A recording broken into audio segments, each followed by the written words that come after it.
फोनपेमध्ये अशा पद्धतीने primary account add करा. प्रथमतः फोनपे ओपन करा. त्यानंतर या ठिकाणी जायचं आहे. त्यानंतर आपण बघायचं आपलं फोनपेमध्ये किती अकाउंट ॲड आहेत आणि आपल्याला ज्या अकाउंट प्रायमरी करायचं आहे ते करण्यासाठी मॅनेज पेमेंट मेथडमध्ये जायचं आहे. त्याला क्लिक करायचं आहे. त्यानंतर खालच्या साईडला बायोमेट्रिक पे आणि UPI बँक अकाउंट्स असं लिहिलेले असेल. त्या 2 नंबरच्या ऑप्शनला क्लिक करा.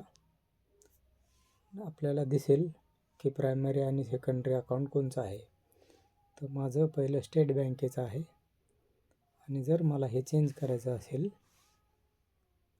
तर मी जे बँकेचं आपल्याला प्रायमरी करायचं आहे त्यावर क्लिक करील आणि अशा पद्धतीने सेट ॲज प्राईमला ओके करीन आणि कन्फर्म करीन. अशा पद्धतीने माझं अकाउंट प्रायमरी होऊन जाईल. ते लगेच आपल्याला वरती दिसेल. अशा पद्धतीने आपण प्रायमरी अकाउंट ॲड करू शकतो. आणि जर मला परत चेंज करायचं असेल तर अशा पद्धतीनं करायचं आहे. आता मी माझं पहिलं अकाउंट जे आहे ते परत सेट करतो. कन्फर्म करायचं आहे आणि बघा माझं पहिल्या जागेवर प्रायमरी माझं स्टेट बँकेचं होतं ते आलेलं आहे. अशा पद्धतीने आपण प्रायमरी अकाउंट ॲड करू शकतो. धन्यवाद.